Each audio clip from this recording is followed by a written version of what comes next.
Hello friends, चलिए फिर एक और क्वेश्चंस पर हम लोग बात करते हैं। 2 क्वेश्चंस हो चुके हैं, आज एक और क्वेश्चन लेते हैं। आज हम अंडमान निकोबार वाला जो क्वेश्चन आया है ना यूपीएससी में, उसी क्वेश्चन पे बात करेंगे। अगर उस क्वेश्चन की मैं बात करूं तो सीडीएस में भी एक क्वेश्चन आया था, ठीक है। इसके बारे में मैं बताऊंगा, बाकी क्वेश्चंस पे डिस्कस कर लेते पहले। क्वेश्चन था कि अंडमान और निकोबार द्वीप समूह की जलवायु के संदर्भ में निम्नलिखित में से कौन सा कथन सही है, मतलब जलवायु के बारे में। तो इसमें 3 ऑप्शन दे रखे थे। ऑप्शन था कि इस जलवायु को आर्द्र उष्णकटिबंधीय तटीय जलवायु के रूप में परिभाषित किया गया जा सकता है, ठीक है। मतलब उष्णकटिबंधीय और आर्द्र जलवायु तटीय जलवायु के रूप में परिभाषित किया जा सकता है। दूसरा ऑप्शन था कि यह दक्षिण पश्चिमी मानसून और उत्तर पूर्वी मानसून दोनों से वर्षा होती है, ठीक है। जो यहाँ पर जो वर्षा होती है ना, जो उत्तर पश्चिमी और नहीं, हाँ, उत्तर पूर्वी और उत्तर दक्षिण पश्चिमी मानसून से वर्षा होती है, ठीक है। दिसंबर और मई के बीच में अधिकतम यहाँ पर जो वर्षण होता है। क्लियर। अब पहला था कि केवल 1 सही है, दूसरा था कि 2 और 1 सही है, तीसरा था 2 और 3 सही है, चौथा था केवल 3 सही है। तो चलिए मैं डिस्कस कर देता हूँ, इन तीनों पॉइंटों को आप समझ जाएंगे। आंसर आप मुझे कमेंट बॉक्स में बताइए, मैं आंसर नहीं बताऊंगा आपको।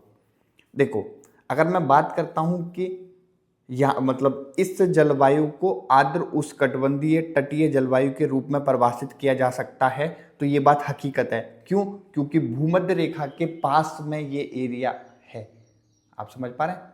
तो यहां पर हम इसको बोल सकते हैं कि उष्णकटिबंधीय तटीय जलवायु भी होगी और आर्द्र जलवायु, ठीक है।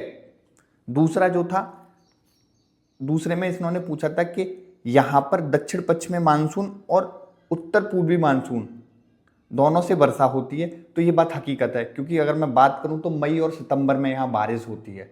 मई से सितंबर के बीच में अच्छी खासी बारिश होती है, जो कि उत्तर पूर्वी और दक्षिण पश्चिमी मानसून के कारण होती है, ठीक है। अब तीसरा ऑप्शन पे बात करते हैं। इन्होंने बोला कि यहाँ पर दिसंबर और महीने के बीच में अधिकतम वर्षण होता है, परंतु ऐसा नहीं है। क्यों? ये बात हकीकत है कि दिसंबर के महीने में हमें देखने को मिलता है, परंतु अप्रैल और मई के महीने में हमें नहीं लगता। तो इन्होंने एक स्टेटमेंट दिया, तो ये तीसरा गलत है इसमें, ठीक है।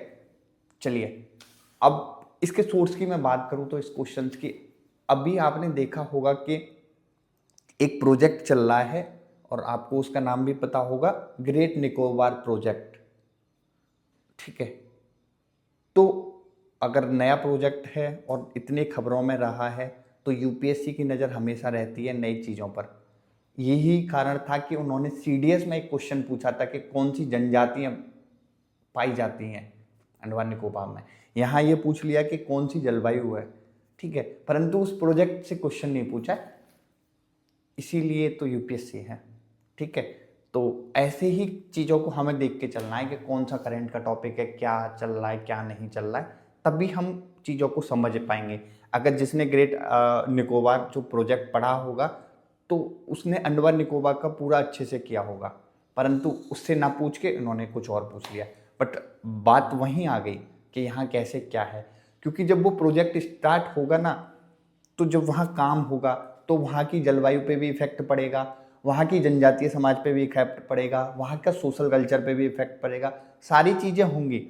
तो यूपीएससी जो माइंड गेम रहता है, वो पूरी सारी चीज़ों को समझ विकसित कराना रहता है। क्योंकि प्रोजेक्ट से क्या फ़ायदे होंगे ये भी पूछेगा, परंतु क्या नुकसान होंगे, तो उसने ये भी पूछ लिया कि बताओ क्या क्या हो सकता है और क्या क्या होता है। मेंस में आप देखना कभी पक्का एक क्वेश्चन बनेगा इसके ऊपर। चलिए ठीक है, फिर आगे एक और क्वेश्चन पे बात करते हैं, ठीक है। नमस्कार।